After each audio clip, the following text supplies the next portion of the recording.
গুনাহ অনেক সময় মানুষের কাছে খুব ছোট কিছু মনে হয়। একটা মিথ্যা, একটা হারাম দৃষ্টি, একটা গোপন সম্পর্ক, একটা অবাধ্যতা, একটা নামাজ ফেলে দেওয়া, একটা গীবত, একটা সুদ, একটা প্রতারণা, একটা অশ্লীল কন্টেন্ট, একটা অহংকার, একটা অন্যায়। প্রথমে মানুষ ভাবে, এতে কি এমন হবে? একবারই তো, সবাই তো করছে। এত ছোট একটা জিনিসে কি বা আসে যায়? কিন্তু গুনাহ কখনো শুধু একটি কাজ না। এটা এক ধরনের অন্ধকার যা ধীরে ধীরে মানুষের হৃদয়ে ঢুকে পড়ে। এটা এমন এক আগুন যা শুরুতে ছোট শিখা মনে হয়, কিন্তু সময়ের সাথে জীবন, অন্তর, সম্পর্ক, ইবাদত, শান্তি সবকিছু পুড়িয়ে দিতে পারে। গুনার সবচেয়ে বিপজ্জনক দিক হল, এটা শুরুতে ভয়ঙ্কর মনে হয় না। শয়তান কখনো মানুষকে প্রথম ধাপেই ধ্বংস করে না। সে ধীরে ধীরে অন্তরকে অসার করে, পাপকে স্বাভাবিক বানায়, লজ্জা কমিয়ে দেয়, তারপর মানুষকে এমন এক জায়গায় নিয়ে যায় যেখানে সে নিজেও বুঝতে পারে না সে কত দূরে সরে গেছে। আজ আমরা জানব গুনার পরিণতি কি, কিভাবে পাপ মানুষের হৃদয়, দুনিয়া এবং আখিরাতকে ক্ষতিগ্রস্ত করে, আর কেন সময় থাকতে ফিরে আসা এত জরুরি। গুনাহর প্রথম বড় পরিণতি হয় মানুষের হৃদয়ে। হৃদয় প্রথমে পাপকে অপছন্দ করে। একটি ভুলের পর কষ্ট হয়, অপরাধবোধ হয়, লজ্জা লাগে, অশান্তি তৈরি হয়। কিন্তু যদি মানুষ সেই অবস্থায় ফিরে না আসে, তওবা না করে বরং আবারও একই কাজ করতে থাকে, তাহলে ধীরে ধীরে সেই কষ্ট কমে যায়। এটাই সবচেয়ে ভয়ঙ্কর শুরু, যখন পাপ করে আর অন্তর কাঁপে না, যখন ভুল করেও লজ্জা লাগে না, যখন নামাজ ফেলে দিয়েও ব্যথা লাগে না, যখন হারাম দেখে, হারাম শোনে, হারাম বলে, হারাম উপার্জন করে কিন্তু মনে হয় সবকিছু স্বাভাবিক। এভাবে গুনাহ হৃদয়ের উপর কালো দাগ ফেলতে থাকে। এক সময় পুরো অন্তরই ভারী হয়ে যায়। তখন সত্য কথা ভালো লাগে না, কুরআন ছুঁয়ে যায় না, নসিহত বিরক্তিকর লাগে, আর সেজদা শুষ্ক মনে হয়। পাপের সবচেয়ে বড় ক্ষতি এখানেই, এটা মানুষের অন্তরের জীবন্ততাকে মেরে ফেলে। যে মানুষ একসময় নামাজে শান্তি পেত, কুরআন শুনে কাঁদত, দোয়া করে প্রশান্তি পেত, গুনাহ তাকে ধীরে ধীরে সেই মিষ্টতা থেকে বঞ্চিত করে। প্রথমে সে বুঝতে পারে না, কিন্তু একসময় দেখে নামাজে দাঁড়িয়েও মন লাগছে না, কুরআন খুললেও কয়েক মিনিটের বেশি থাকতে পারছে না, দোয়া করতে গেলে শব্দ বের হয় কিন্তু অন্তর থেকে কিছু উঠছে না। কেন? কারণ গুনাহ আর ইবাদত একসাথে হৃদয়ে সমানভাবে টিকে থাকতে চায় না। যেখানে পাপ জমে সেখানে ইবাদতের নূর কমে যায়। যেখানে অন্তর আল্লাহর অবাধ্যতায় ডুবে থাকে সেখানে আল্লাহর স্মরণ ভারী হয়ে যায়। এটা শুধু শাস্তি না, এটা একটি সতর্কবার্তা। আল্লাহ যেন বান্দাকে বুঝিয়ে দেন, তুমি এমন পথে হাঁটছ যা তোমাকে আমার নৈকট্য থেকে দূরে সরিয়ে দিচ্ছে। গুনাহর আরেকটি ভয়ঙ্কর পরিণতি হল, এটা একসময় অভ্যাসে পরিণত হয়। মানুষ ভাবে সে গুনাহ করছে, কিন্তু কিছুদিন পর দেখা যায় আসলে গুনাহই তাকে চালাচ্ছে। সে ছাড়তে চায় কিন্তু পারে না। সে জানে এটা ভুল, তবুও ফিরে যায়। সে তওবা করে আবার ভাঙে। সে কাঁদে আবার টানে। এটাই আসক্তি। গুনাহ মানুষকে শুধু ভুল করায় না, সে মানুষকে নিজের দাস বানায়।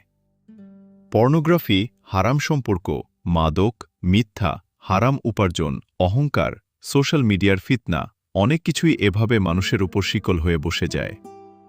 একজন মুক্ত মানুষ সে না যে যা খুশি তাই করে, বরং সত্যিকারের মুক্ত মানুষ সে যে নিজের নফসকে আল্লাহর আদেশের অধীনে আনতে পারে।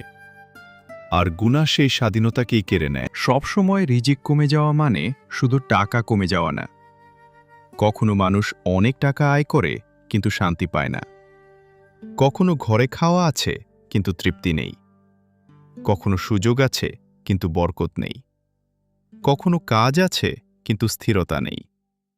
কখনো সম্পর্ক আছে কিন্তু উষ্ণতা নেই। গুনাহর কারণে অনেক সময় মানুষের জীবনের বরকত উঠে যায়।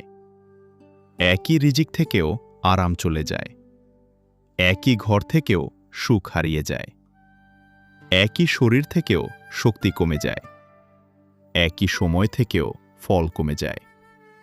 কারণ পাপ শুধু আখিরাতের হিসাব তৈরি করে না, দুনিয়ার জীবন থেকেও নূর সরিয়ে দেয়। মানুষের সম্পর্কগুলো শুধু কথার উপর দাঁড়ায় না, বরং আল্লাহর রহমতের উপরও দাঁড়ায়। যখন একজন মানুষ পাপে ডুবে যায়, তখন অনেক সময় তার পরিবার, বন্ধু, সন্তান, স্বামী, স্ত্রী, আত্মীয় সব সম্পর্কের ভেতরে অদৃশ্য অস্থিরতা তৈরি হয়। কেননা গুনাহ শুধু ব্যক্তিগত বিষয় হয়ে থাকে না, এটা আচরণ বদলে দেয়, মেজাজ বদলে দেয়, ধৈর্য কমিয়ে দেয়, অহংকার বাড়ায়, সন্দেহ বাড়ায়, মিথ্যা বাড়ায়, বিশ্বাস নষ্ট করে। একটি হারাম সম্পর্ক একটি পরিবার ভেঙে দিতে পারে, একটি মিথ্যা বহু বছরের বিশ্বাস শেষ করে দিতে পারে, একটি অহংকার বহু আত্মীয়তার সম্পর্ক ধ্বংস করে দিতে পারে, একটি অবাধ্যতা ঘরের ভেতরের শান্তি কেড়ে নিতে পারে। গুনাহ অনেক সময় সেই জায়গাতেই আঘাত করে যেটা মানুষের সবচেয়ে প্রিয়। লজ্জা ঈমানের একটি অংশ। যতদিন মানুষের লজ্জা থাকে, ততদিন সে পুরোপুরি ধ্বংস হয় না। কারণ লজ্জা তাকে অন্তত একবার থামায়, ভাবায়, কাঁদায়, ফিরিয়ে আনতে চায়। কিন্তু গুনাহ যদি চলতেই থাকে, তাহলে ধীরে ধীরে লজ্জা কমে যায়। যে কাজ একসময় গোপনে করত, পরে সেটা স্বাভাবিক হয়ে যায়। যে পাপের পর একসময় অনুতাপ হতো, পরে তা নিয়ে হাসাহাসি হয়। যে ভুল একসময় লুকানো হতো, পরে তা নিয়ে গর্বও হতে পারে। এটা গুনাহর গভীরতম পতনের একটি স্তর। যখন পাপ শুধু করা হয় না, বরং ভালোও লাগতে শুরু করে। যখন অন্তর আর গুনাহকে শত্রু মনে করে না। যখন মানুষ ভুলকে নিজের পরিচয় বানিয়ে ফেলে। আল্লাহর কাছে দোয়া করা একজন মুমিনের সবচেয়ে বড় শক্তি। কিন্তু যখন মানুষ বারবার পাপ করে, তওবা না করে একই ভুল আঁকড়ে ধরে রাখে, তখন তার নিজের অন্তরই দোয়ার সামনে ভারী হয়ে যায়। সে হাত তোলে, কিন্তু মনে হয় কিছু আটকে আছে। সে কাঁদতে চায়, কিন্তু চোখ শুকনো। সে চায় আল্লাহর কাছে যেতে, কিন্তু ভেতরে এক অদ্ভুত সংকোচ কাজ করে। এটা এই না যে আল্লাহর দরজা বন্ধ, বরং বান্দার নিজের অন্তর পাপের কারণে ভারী হয়ে গেছে। তাই তওবা ছাড়া দোয়ার গভীরতা অনেক সময় ফিরে আসে না। পাপ মানুষকে আল্লাহ থেকে পালাতে বাধ্য করে। অথচ তার সবচেয়ে বেশি দরকার তখনই আল্লাহর দিকে দৌড়ে যাওয়া। খুব কম মানুষ বড় গুনাহ দিয়ে শুরু করে। বেশিরভাগ সময় শুরুটা হয় ছোট কিছু দিয়ে। একটু ছাড়, একটু অবহেলা, একটু গোপন ভুল, একটু আত্মপ্রবঞ্চনা। তারপর সেই একটু ধীরে ধীরে অভ্যাস হয়ে যায়। আর অভ্যাস একসময় বড় পতনের দরজা খুলে দেয়। একটি হারাম দৃষ্টি একদিন হারাম সম্পর্ক হয়ে যেতে পারে। একটি ছোট মিথ্যা বড় প্রতারণায় পৌঁছাতে পারে।